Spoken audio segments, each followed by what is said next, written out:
오늘은 역대기상 두 번째 시간 10장부터 20장까지 읽도록 하겠습니다.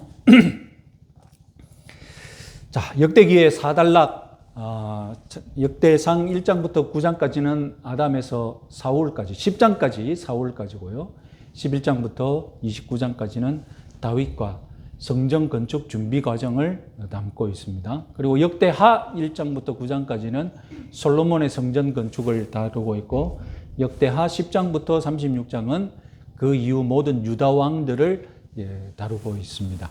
보시다시피 역대상은 다윗과 솔로몬 중심의 유다 왕, 유다 역사 중심을 소개하고 있죠. 자, 역대상의 사울 주목할 만한 것은 역대상 10장에서 사울이 블레셋 사람들의 손에 죽는 그 마지막 순간만 사울의 삶을 주목하고 있습니다. 사무엘상 31장에서 사울이 죽는 장면만 딱 한 장만 담고 있죠. 그러나 그 앞에 사울이 속해 있는 베냐민 지파의 족보는 무려 3번이나 반복해서 보여줍니다. 그러면서 이 사울의 족보가 그는 혈통적으로 유대 족속이지 아닌 것처럼 소개하고 있습니다. 그래서 지리적으로 그냥 그때 가나안 족속으로 살고 있었는데 그 땅을 베냐민 지파가 점령하는 바람에 그 바람에 베냐민 지파가 된 가나안 사람들이 있을 것 아닙니까? 바로 그중 사울이 바로 그 후손일 것이다. 이런 의심을 지금 역대상은 하고 있습니다. 그리고 사무엘상 31장에 이제 죽는 장면, 2장, 9장의 족보, 9장의 족보는 그 위치가 너무나 어색한데, 왜냐하면 9장의 족보는 돌아오고 나서, 예루살렘으로 돌아오고 나서 제사장, 레위인, 문지기들을 소개하는 본문인데, 그 다음에 그 족보가 이어질 이유가 없는데, 느닷없이 이 사울의 족보가 이어지고 있습니다. 너무나 어색하고 불필요한 족보라는 것입니다. 이미 8장에도 소개되었고, 그럼 왜 이렇게 사울의 족보를 반복해서 하고 있느냐? 불필요한 족보를 왜 그렇게 자꾸 소개하고 있느냐? 결국 그 사울의 족보라는 것 자체가 다 죽어 없어지지 않습니까? 사울의 후손들이 다 죽어 없어졌거든요. 사울의 족보는 죽음의 족보인 거예요. 막 번창해가는 족보가 아니라 죽음의 족보이거든요. 이 족보를 계속 보여주는 이유가 무엇이냐는 것입니다. 사울을 반복해서 지금 폄하하고 있는 것은 아니냐? 그런 의도가 있는 것 같습니다. 자, 31장과 사무엘상 31장과 역대상 10장에서 사울의 죽음이 다른 점이 무엇이냐? 사무엘상에서 사울의 시신은 벳산 성벽에 못 박혔고 그 갑옷이 아스다롯 신전에 두었다라고 소개되어 있는데, 역대상에서는 사울의 머리가 다곤 신전에 매달렸다라고 신전을 다르게 소개하고 있습니다. 그리고 블레셋이 사울과 전쟁에서 이기고 요단 동편 지역까지 진격했다고 사무엘상은 보고하고 있는데, 이 역사를 역대상은 생략했습니다. 그리고 사울과 아들들의 시신을 베냐민 족속에서 수습해서 화장을 했는데 그 화장했다는 기사는 또 생략하고 있습니다. 그래서 조금 치욕스러운 역사들은 다 생략해버린 것이죠. 자, 그리고 사무엘상 31장에서는 사울이 죽은 원인을 언급하지 않고 있는데, 침묵했는데, 역대상에서는 사울의 범죄함 때문이다라고 반복적으로 말하고 있습니다. 그래서 여기서 범죄함이라는 히브리어가 마알인데, 역대상 10장 13절에 같이 한번 읽어보겠습니다. 사울이 죽은 것은 여호와께 범죄하였기 때문이라. 그가 여호와의 말씀을 지키지 아니하고 또 신접한 자에게 가르치기를 정하고 여호와께 묻지 아니하였으므로 여호와께서 그를 죽이시고 그 나라를 이새의 아들 다윗에게 넘겨주셨더라. 이렇게 사울의 범죄함 때문에 그가 죽었다라고 분명하게 밝히고 있습니다. 자, 범죄함 때문에 사울이 죽은 것처럼 유다 백성들도 마찬가지다라고 반복적으로 이야기하고 있습니다. 같이 한번 읽어보세요. 역대상 10장 13절. 역대상 9장 1절. 유다가 범죄함으로 말미암아 바벨론으로 사로잡혀 갔더니. 역대상 10장 13절.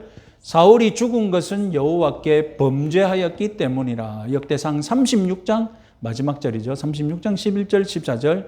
시드기야가 왕위에 오를 때에 그의 하나님 여호와께 보시기를 악을 행하였고 모든 제사장들의 우두머리들과 백성들도 크게 범죄하여. 자, 사울의 후손들은 다윗 등극 과정 그리고 등극 후 사울의 후손들은 다 죽었습니다. 아마도 지금 지금 아까 그 얘기했던 것이죠. 자, 역대기 저자는 지금 사울을 이스라엘의 첫 번째 왕으로 사실상 소개했습니다. 그렇죠? 역대기 저자는 지금 다윗부터 시작할 수 있었는데 사울을 소개는 했습니다. 사울이 초대 왕이니까요. 그런데 소개는 하되 딱 뭐만 소개해버립니까? 맨 마지막 죽음만 소개했다는 것입니다. 의도적으로 폄하를 하고 있는 것이죠. 왜냐하면 다른 것은 볼 필요가 없다는 것 아닙니까? 사울 인생에서 우리가 주목할 게 뭐냐? 그냥 죽은 것 뿐이다는 거예요. 그 얼마나 이 사울의 인생을 폄하하는 이 역사관입니까? 아니, 한 사람의 인생 중에 볼만한 게 죽음 뿐이다라는 거예요. 얼마나 매서운 그런 역사 인식입니까? 그래서 초대왕으로 사울의 죽음으로 시작해놓고 죽은 이유를 뭐라고 했습니까? 범죄함 때문이다. 그리고 마지막에 시드기야도 마지막 왕으로 소개해놓고 그가 뭐 때문에 심판받았다고요? 범죄함 때문이다. 그래서 역시 유다가 망한 것도 하나님 앞에 범죄했기 때문이다라고 역대기 저자가 강조하고 있습니다. 자, 오늘 이걸 역대상에 묘사된 다윗의 이상화, 다윗을 이상적인 인물로 미화하기 위해 그 이상적인 모습에 해가 될 만한 요소들은 다 생략했습니다. 그래서 역대상에서 생략한 다윗의 생애, 사무엘 하의 기록이 무엇이 있느냐? 사무엘 하 1장에서 4장까지는 다윗이 이스라엘 전체 지파의 왕이 되기 전에 잠시 무엇의 왕이 됩니까?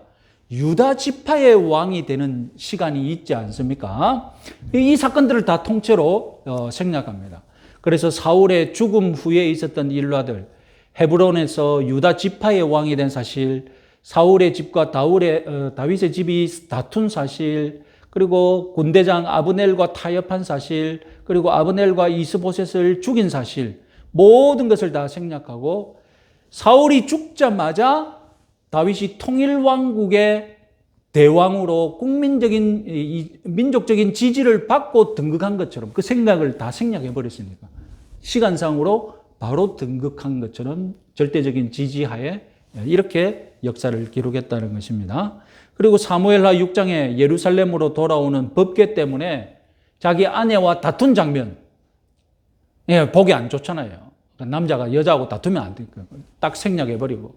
그리고 사무엘하 9장 다윗이 사울의 손자와 있었던 일 생략해 버리고, 사울의 손자, 이것은 다윗이 친절을 베풀었지만 사울은 자꾸 언급되기 싫으니까.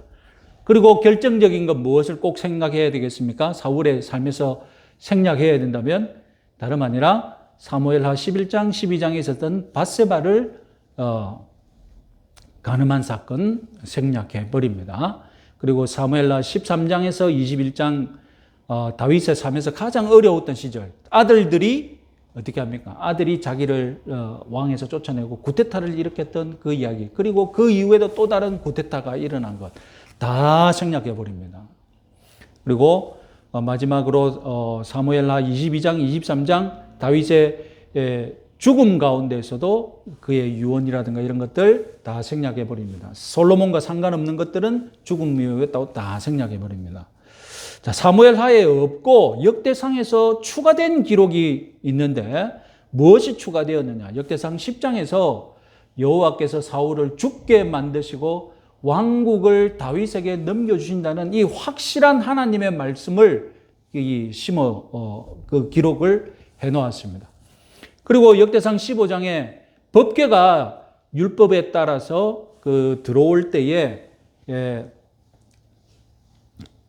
다윗은 율법을 지키는 사람이었기 때문에 레위 사람에게 이 일을 맡겼다는 사실을 밝히고 있습니다. 그리고 역대상 16장에서 법궤 앞에서 다윗은 제사장들을 임명해서 레위인들을 우대하고 레위인들을 바로 세우는 이런 일들. 그래서 다윗 왕은 율법을 잘 지키는 왕이다. 이 사실을 지금 미화하고 있는 것입니다.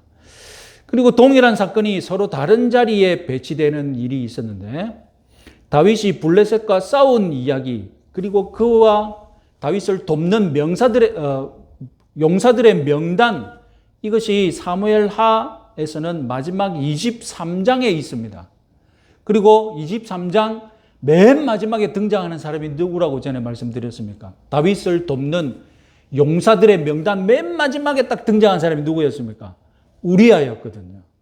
차마 적지 못하고, 차마 앞에 적지 못하고, 없을 나위 또 용감한 그래서 하는 수 없이 맨 마지막에 적어 나왔었거든요.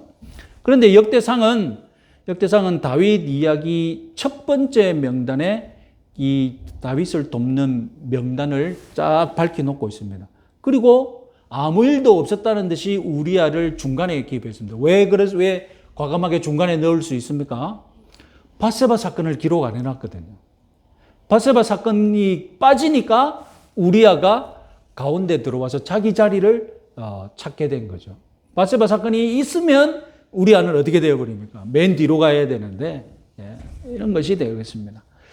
그리고 한 개의 이야기가 두 개로 나뉘면서 그 사이에 다른 내용이 추가된 것, 사무엘하 5장에 블레셋 상대로 두 번 연승한 기억이 나오고, 그리고 그 이후에 사무엘 6장에 법궤가 운반되는 이야기가 있는데, 역대상에서는 법궤 운반 이야기 전편이 먼저 나오고 다음 블레셋 상대로 2번 연승한 이야기, 그리고 역대상 15장에 법궤 운반한 이야기 후편이 나오게 되고, 이런 기록들이 잘 있습니다.